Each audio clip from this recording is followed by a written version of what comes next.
혹시 교토 애니메이션이 여성 친화적 기업이라는 사실은 알고 계신가요?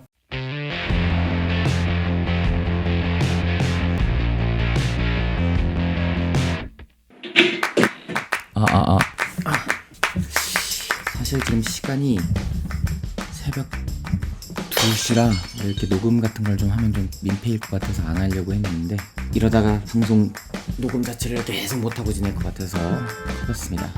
일단 그 전에 안녕하세요, 다큐멘터리 용신이고요. 여러분 모두 오랜만에 인사드립니다. 2022년에도 새해 복 많이 받으시길 바라겠습니다. 사실 그 2021년에 하려고 했었던 컨텐츠 중에 하나가 2021년에 꽤 많은 분들이 좋아해 주셨죠. 코바야시네 메이드래곤 애니메이션 2기가 나와가지고 되게 인기도 많았고, 칸나 같은 경우에는 에케토에서 순위권에도 올랐는데, 그만큼 코바야시네 메이드래곤이라는 작품 자체가 제작사에서 애니메이션을 잘 만들어주면서 많은 분들의 사랑을 받았던 것 같습니다. 오늘 그래서 코바야시네 메이드래곤 얘기를 하려고 했던 건 아니고, 오늘 얘기해 볼 것은 그 애니메이션을 만들었던 제작사 교토 애니메이션에 대해서 이야기해 보려고 합니다. 사실 교토 애니메이션 하면 여러분들이 아시는 분들이 많이 있을 텐데, 혹시 교토 애니메이션이 어떻게 만들어졌는지에 대해서는 알고 계시나요? 혹시 교토 애니메이션이 여성 친화적인 사회적 기업이라는 사실은 알고 계신가요? 이 이야기에 대해서는 뒤에서 자세히 얘기하도록 하고요. 오늘은 이렇게 스즈미야 하루이의 울, 클라나드, 빙과, 바이올렛 에버가든, 울려라 유포니엄 등등 정말 다양한 작품을 통해 믿고 보는 제작사로 불리고 있는 교토 애니메이션에 대해서 이야기해 보도록 하겠습니다.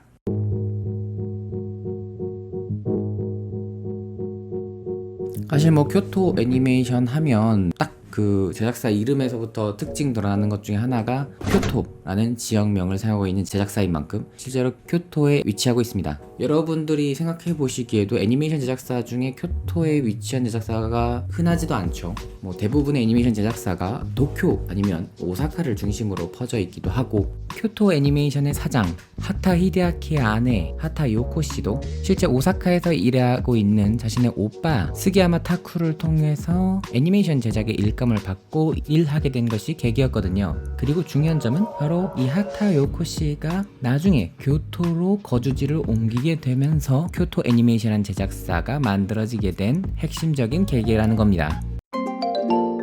살짝 옆으로 얘기가 가면 결혼을 하게 되면은 회사를 그만두는 경우가 옛날에는 굉장히 많았습니다. 일본 같은 경우에는 남편과 결혼해서 남편의 고향으로 내려가서 산다던가 하는 방식으로 기존의 삶의 터전을 완전히 옮기는 경우가 자주 있었는데, 교토에도 결혼으로 인해 주부로 생활을 하다가 이제 아이들도 좀 크고 일을 하려고 하지만 오랫동안 주부 생활을 하다 보니까 마땅히 일을 할 게 없어서 곤란한, 사회적인 용어로 따지면 경력단절 여성들이라고 하죠. 이런 경력단절 여성들이 굉장히 많이 있었다고 합니다.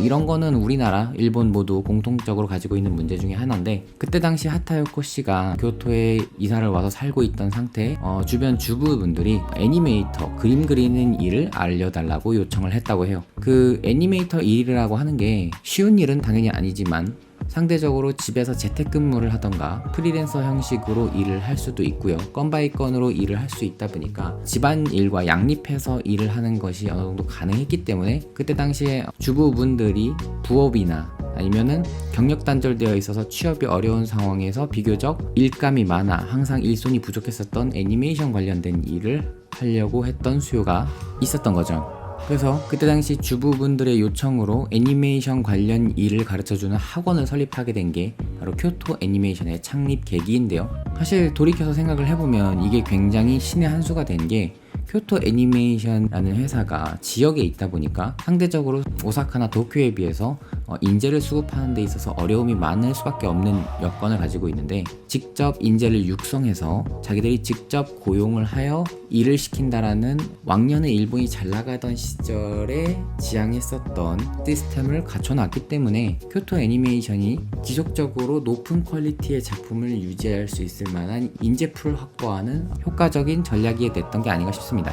아마 이렇게 학원, 아카데미를 먼저 기반으로 시작하지 않고 제작사로서 먼저 시작을 했었다면 인재 수급이라던가 퀄리티 유지 이런 게 굉장히 어려웠을 테니까요. 그리고 또 그렇기 때문에 교토가 자신들의 회사의 직원들을 정직원으로 고용해서 애니메이션을 만드는 사내 문화를 가지게 되는데도 배경이 됐다고 할 수 있죠. 아무튼 그래서 교토 애니메이션이라는 곳 제작사 자체가 교토라는 지역을 기반으로 성장을 하고 있고, 그리고 그 교토에서 경력 단절로 인하여 노동을 하고 싶으나 노동을 할 수 없는 주부분들을 대상으로 애니메이터 직업 교육을 하면서 성장하기 시작한 회사다 보니까 어떻게 보면 지역 입장에서는 새로운 일자리를 창출하고 인재를 육성시켜준다는 의미에서 굉장히 큰 지역 개발에 기여를 하고 있는 회사이기도 합니다. 그래서 교토 애니메이션이 여성 친화적인 사회적인 기업이다 라고 제가 말씀드릴 수 있었던 거죠.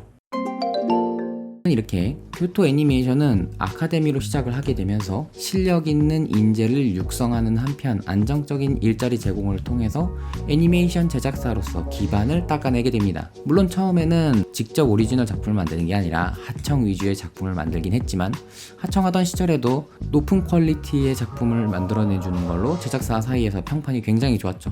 그럴 수밖에 없는 게 학원에서 다 가르쳐서 실력 있는 분들을 그대로 자신들의 회사에서 일을 시키는 구조였으니까 어떻게 보면 굉장히 효과적인 전략이라고 할 수 있죠. 그리고 교토 애니메이션도 그렇게 절차탕마하고 경력을 쌓아온 인재들을 가지고 자신만의 작품을 만들어가기 시작합니다. 바로 첫 번째 작품이었죠.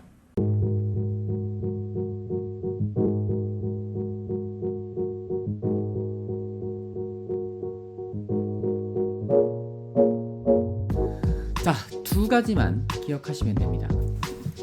교토 애니메이션이 성공하기 위한 전략은 뭐다? 도쿄와 오사카다.